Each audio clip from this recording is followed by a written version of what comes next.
everyone. Hello and welcome back for the second session of the Sea of Life Plastic Steward Series.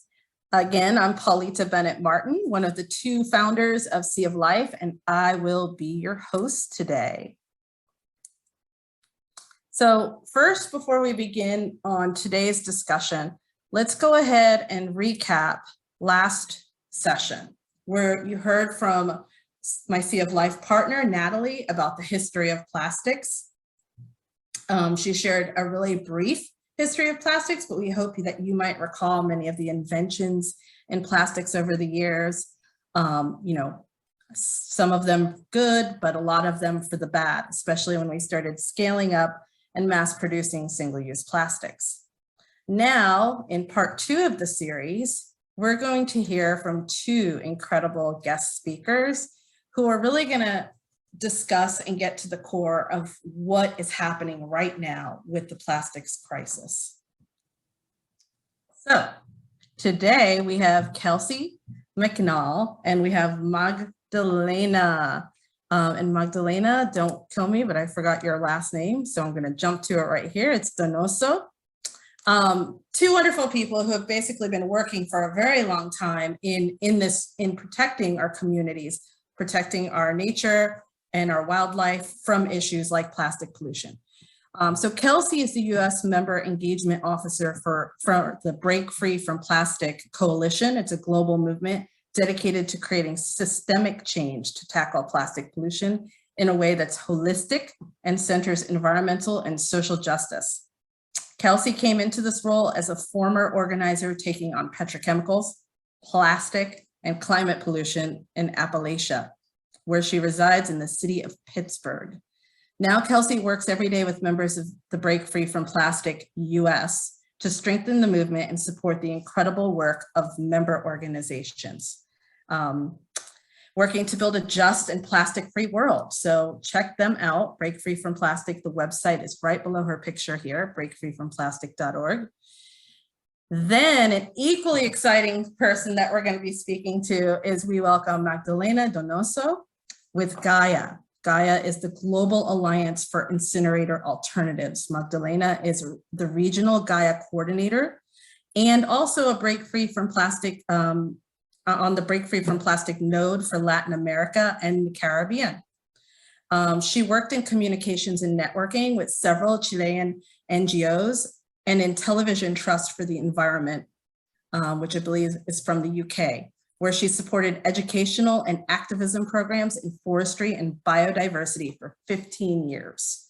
For the last 14 years, she has worked on some really incredible things, waste issues with cities in Latin America, particularly defending the rights of recyclers and promoting zero waste.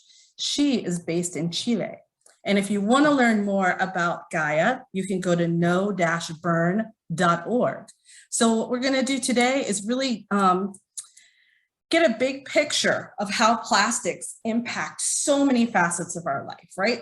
It's not just about the plastics that wind up in the bottom of the ocean or in the Arctic ice caps, right?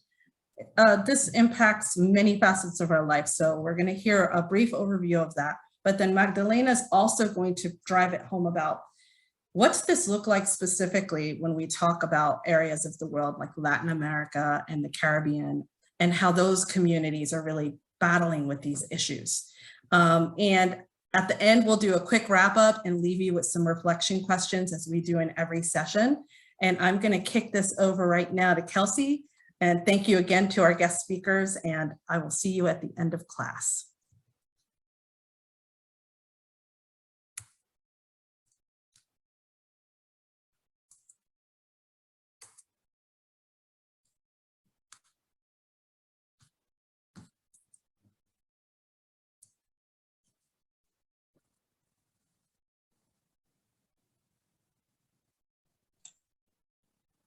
I think you're on mute, Kelsey. That's embarrassing. Okay, let me try again. Hi, everybody. It's great to be here virtually with you all. My name is Kelsey, and I am the Member Engagement Officer for the U.S. region of the Break Free from Plastics movement. And I'm going to share with you just As best I can, a large overview of the current state of our plastics crisis. And so to begin, when we're considering the plastics crisis, it's really important that we look at the entire life cycle of plastic. So often, like Paulita was saying, when we think about plastic, we think about it in our oceans, washing up on the beaches, maybe clogging our landfills. And those things are important and are a part of the plastics pollution crisis. But also, it's much more than that. And each stage of the plastic pollution life cycle causes harm. And so to understand this, let's start at the beginning with how plastic is made. And so I'm going to share a quick video. This is from Greenpeace, one of the core members of the Break Free from Plastics movement. And this video really does an incredible job of displaying just how intensive the process is of plastic production. It's a myriad of harmful, intensive industrial processes, all just to produce plastic. 4.5 billion years ago, a giant molecular cloud collapses in space, setting free a solar nebula out of which a planet is born, Earth. For 2 billion years, this planet evolves and first life appears. A soup of cells, bacteria, algae, fungi, a myriad of plants come to life. Fish rain the oceans and eat the algae. They absorb the sunlight and store it in their bodies. Dinosaurs, amphibians, reptiles, birds, and mammals, they all live and die. And each year, the dead bodies are covered by layers and layers of sediment. Heat and pressure rise, turning them into yellow-black liquid oil. Humans arrive, and with them, geologists. They study for years to find the oil and build rigs in remote places. Giant pumps extract the liquid, and it's shipped across the oceans. A refinery now cracks it open, and once again it travels. A factory then binds the compounds and turns them into plastic pellets. Stored in big containers around the world they go. Liquefied, they're molded into the shape of a beautiful spoon. The spoon drops and cools off to harden. Wrapped in plastic, it is put into a box, and the box is put on a pallet, and the pallet is put into a container, and the container is put on a truck, and the truck drives to a port, where the container is put on a ship, and ship, the spoon arrives 6,000 kilometers around the world, where it is picked up by a merchant who puts it on a truck and drives it to a store, where it's placed on a shelf in a temperature-controlled room, where it sits for 2 months until you select it and pay for it with the money you've worked hard for, and you drive the spoon home, which is where you are standing right now with the spoon in your hand. Now tell me, do you still think it's too much effort to use a metal spoon that you just have to wash? All right. So thank you everybody who's washed a spoon today. Yeah, I really love that video. I think it gives such an incredible overview of just how long and expansive the process is to produce plastic, and how long for so many years we had a world without plastic. And that video does a really important job too of showing how plastic is produced. But of course, we know too that that spoon, it's going to end up in a landfill or an incinerator or in our oceans. So to now give a bit more context about the production of plastic, a little bit more info, because the raw materials to produce plastic come from petroleum-based materials, mostly oil and gas. We refer to plastics production, the industry, as the petrochemical industry. Petrochemical extraction and manufacturing often comes from fossil fuel corporations, though rather than creating fuels and energy, they go through extractive processes to create plastic and other materials. As the video showed, this involves intense practices of drilling, whether that's offshore in our waters or on land. And now, where I am in Appalachia, we see a lot of extraction of raw materials through the process of fracking. And this is a toxic process where fossil gas, or some people call it natural gas, is extracted from underneath the ground, where it was trapped in shale deposits and formations. And all of this, then the oil and gas, it's put through a bunch of intense processes, extremely high temperatures and pressures, to create the raw materials for plastic. So some small plastic pellets that can be shifted and formed to make the products we use. And the extraction of oil and gas to produce plastic causes harm to the health and safety of the communities in the surrounding area. So the emissions from petrochemical extraction and plastic production are extremely toxic, and they poison the air, water, and soil of communities, making the people who are disproportionately living in low income and Black and brown communities where these facilities tend to be located. It makes these people very sick. And so you can see on the slide here quite a few of the impacts. There's respiratory impacts from this industry, reproductive issues, and just a bunch more. And a reminder, all of this is, all of these impacts are done by corporations to produce a product that is overwhelmingly something that ends up as waste. It is tough to imagine a world without plastic the way we live now, but it wasn't until 1950 that plastic became a mainstream part of the economy.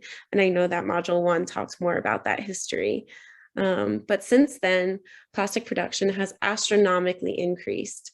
Recent estimates put global plastic production at 8.3 billion metric tons. And if you're not sure how much 8.3 billion metric tons is, I know I sure don't. This is just a little bit of a helpful tool to help conceptualize what that means. It's still even tough. 1 billion elephants, 8.3 billion metric tons. The moral of the story here is that it is a lot of plastic. And all of that plastic produced, only a very small fraction of it is ever recycled. And to make matters worse, much of the plastic recycling that does take place is actually considered downcycling, a process where a product is essentially downgraded to a new plastic material that is less durable than its original form.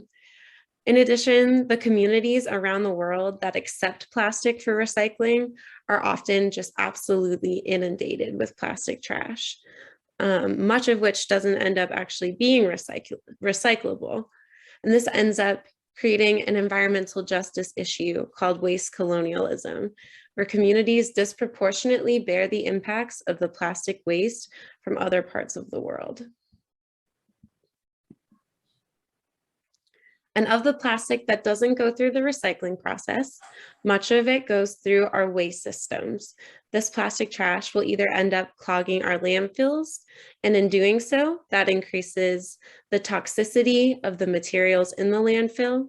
And it also contributes to greenhouse gas emissions from the landfill as the materials break down.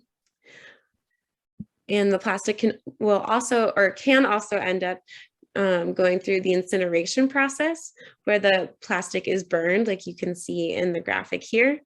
This process releases extremely toxic chemicals, poisoning the nearby communities and environment. This is also an environmental justice issue. These facilities are disproportionately located in low income and Black and brown communities, where they suffer the impacts, the smells, the health impacts, the respiratory impacts from this industry. And so if it's not recycled or going through our waste streams, the plastic will just end up in our waterways and in our environment. Like I previously mentioned, this devastates our wildlife and our marine life. It also devastates the communities that depend on the waterways for their way of life.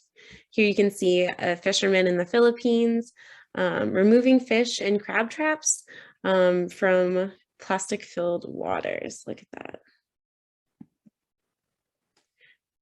So here are just a few headlines from around the world of what plastic pollution results in. Plastic trash, as I'm sure you can imagine, you've seen in the documentaries and in the media, but that it just absolutely floods our ocean, the Great Pacific Garbage Patch, and the straw in the turtle's nose. that plastic absolutely just floods our ocean and environment, but also it breaks down into tiny particles called microplastics. Both large plastic trash and microplastics, they wreak havoc on the health of our communities, our wildlife, and our planet. And so what are we trying to do about it here at BFFP? And what are we trying to do in just the global movement to fight plastic pollution? We are working to bring systemic change through a holistic approach tackling plastic pollution across the whole plastics value chain. So that's from the extraction of oil and gas up until when the plastic product is being used to when it's being disposed of. Tackling that whole value chain, focusing on prevention. So that's, leaving the oil in the ground, finding alternatives to plastic rather than a cure. We love beach cleanups, but it's not, we can't clean our, excuse me, we can't clean our beaches, or we can't clean up the beaches if we keep putting the plastic into the environment. So we want prevention rather than cure, and providing truly effective solutions. And so there are so many ways that you can do this. You can approach these solutions, but a lot of it, to really get that systems level change, we're going to need to adjust our narratives, the way that we talk about plastic, the way we talk about waste. It's going to take adjustment of our social and cultural systems, our economies, building economies of reuse, ending culture of like fast consumption and disposability of products. And so that's going to have to come from governments. It's going to have to come from corporations. And so this slide shows just a few different ways that you can tackle the plastics crisis in a holistic way. And so just to wrap things up, more about what are we doing to tackle the plastics crisis. We need to work together to stop plastic pollution for good. And so things that we can do, it's important to highlight the problem of single-use plastics that are ending up in our oceans, beaches, roads, and waterways. We need to put a spotlight on the role of companies and corporations in perpetuating this crisis through their use of single-use plastics, as well as zero to low value packaging, such as sachets, that typically end up polluting the environment. We need to encourage cities to address the problem by adopting a zero waste approach through an at-source waste segregation, composting, and recycling schemes. So this is taking our waste, we separate the glass, we reuse what we can, we compost the organic materials, and creating systems like that in our communities is what's going to end our dependency on the plastic production system. And we can demand that our governments enact national policies to reduce and eliminate single-use plastics. And in doing so, we need to make sure that we're fighting false solutions. So we can say no to incineration. Sometimes it's being called waste to energy. It's being marketed. Some call it chemical recycling, but really it's just incineration. We say no to these false solutions. We say no to things that will just transform the issue of plastic pollution to a toxic air pollution crisis. And we can use our voices as consumers to demand that companies stop the production, distribution, and use of single-use plastic and zero-value packaging for their products. And so I guess just to wrap up my presentation then, I want to end with this quote that came from the Break Free from Plastic vision statement that was adopted in July of 2016 in Tagaytay, the Philippines. So we believe in a world where the land, sky, oceans, and water are home to an abundance of life. not an abundance of plastic, and where the principles of environmental justice, social justice, public health, and human rights lead government policy, not the demands of elites and corporations. This is the future that we are creating together. Thank you.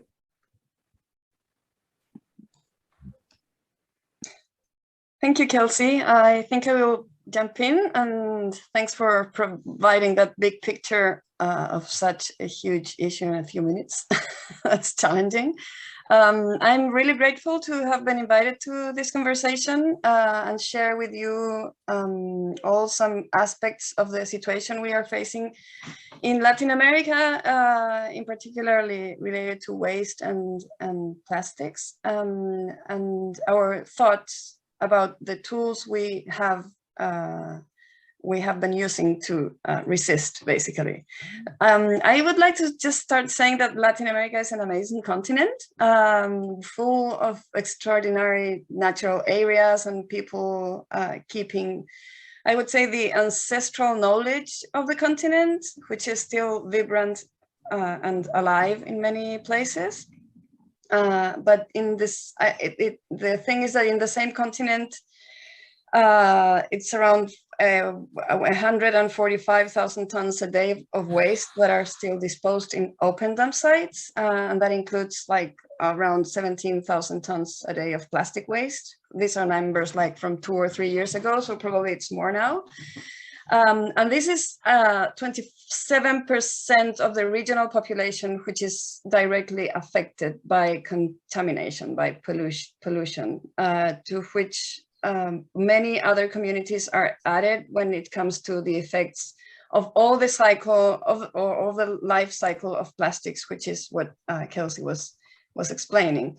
Plastic production in the continent is growing at a high speed, although many efforts have been made in some countries to regulate single-use plastic and other materials. We are clear that the main drivers of an effective change around plastics are informed citizen campaigns, mobilized and coordinated that press for changes in the production and consumption model, in corporate practices, and of course at the level of governmental policies, which is basically what BFFP has been trying to work on on these last years.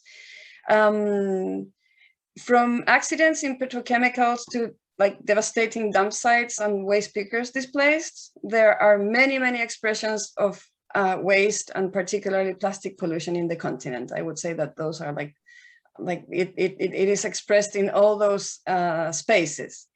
And something else that is important to address, which is super related to all the rest of the things that I've mentioned, is waste trade. What we say, and I think Kelsey also mentioned this issue about colonialism, is that natural resources in Latin America have been like exploited and extracted in a systematic and very brutal way since colonial times. And today these materials are exported in large quantities, and then many of them are returned to us in the form of waste or cheap materials and products that are made from toxic recycled materials. So of course this doesn't make any sense. And it's very clear for us that this is a sort of new colonialism of the global north, which today export their problem of uncontrolled waste generation to the Latin American territories.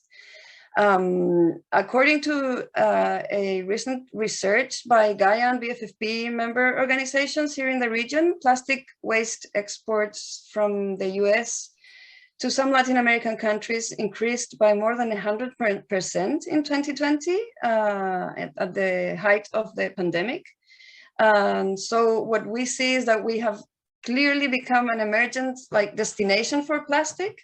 And we believe that the push for more incineration and co-incineration of waste in cement kilns, particularly with support from cooperation agencies, governments, etc., is linked to this waste trade trends.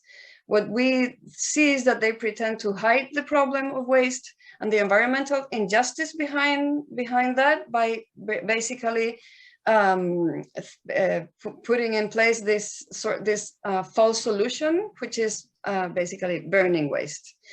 I would like to, we have a very recent research which shows that the only incinerator built so far in the region, which is located in a touristic island, which is called San Andres, has never worked for 10 years. So that is what we are fighting back, right? Against these technologies, because we know that they really don't solve the problem. On the contrary, they bring more problems. And what we need in our communities is to encourage zero waste systems.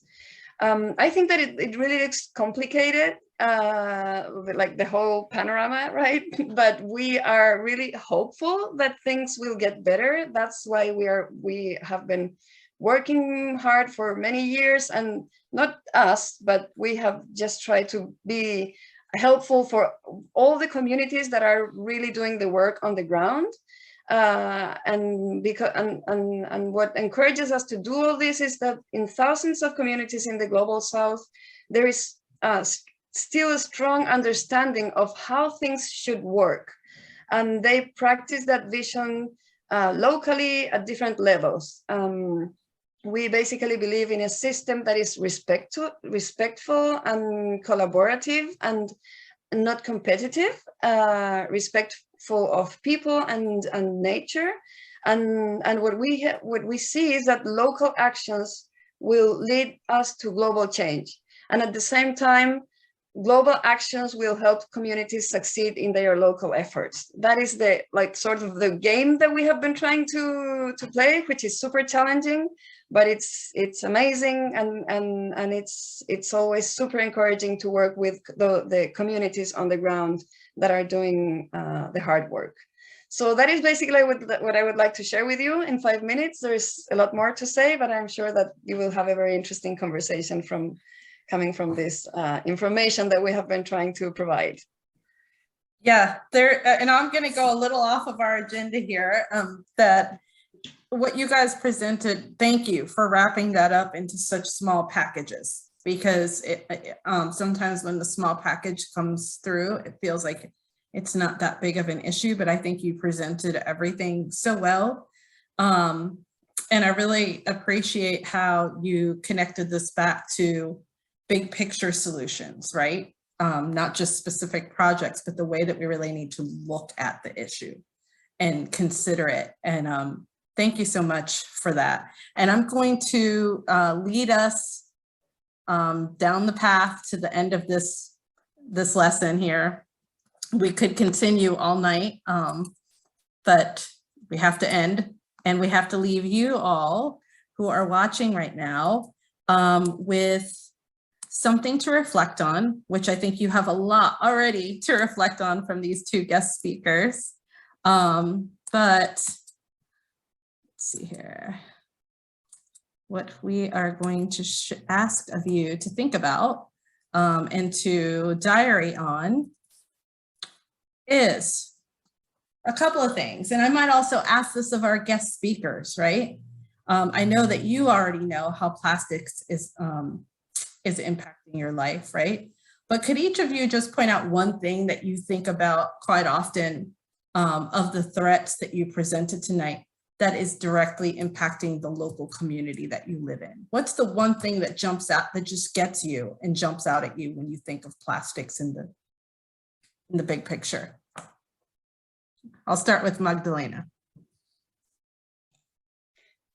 Yeah, I don't know if in my community in particular, I think that what we see is that in terms of what the petrochems are doing in our region, and particularly in some countries, of course, is something that is really devastating.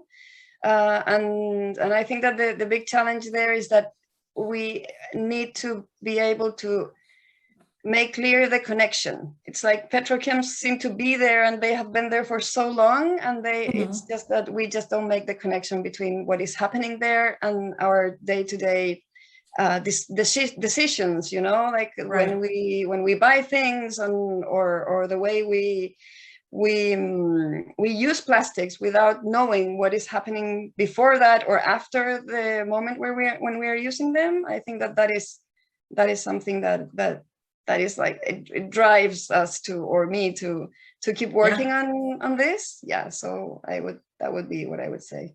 Important connection, not separate issues. These Yes. are very much together. Kelsey, any last comment about the thing that gets you the most when you're dealing with these big issues? Yeah, so I mean, there's so much to be concerned about and to think about with the whole life cycle of plastics, but I think what daunts me the most is the connection between plastics and climate. And I see in my community in Appalachia, which has a really rich history of mining for coal. It's a big fossil fuel area that, as the world starts to shift more towards renewable energy, I'm seeing these fossil fuel corporations, rather than shifting to a more renewable model, but shifting to a plastics model, where these corporations are starting to still use the process of fracking, recognizing that fracking for energy isn't quite what's needed anymore, but seeing that there could be a market to use fracked gas to create plastics. And so plastics is almost becoming a lifeline for the fossil fuel industry to perpetuate. And so that obviously drives the climate crisis, it drives the plastics crisis, it drives environmental racism. It's all just, like Magdalena was saying, everything is all just so connected. And there are things that I see locally in my community, the fracking, the proposed plastic production facility. I see that in my community, but I can see how it's connected to the larger picture of the plastics crisis globally. Absolutely. All right. Well, thank you so much. And what we hope you'll do is this week or today, as you leave this lesson, think about how you see plastics impacting your life and the life of your community. And also, is one of the threats presented today in this conversation by Kelsey or Magdalena, are there any pieces of that that are most concerning or compelling to you? Think about that, write about that. It'll come in handy at the end when we do our final wrap up. And thank you so much for making your way through this second segment of the Sea of Life Plastic series, and hope that you have a wonderful day.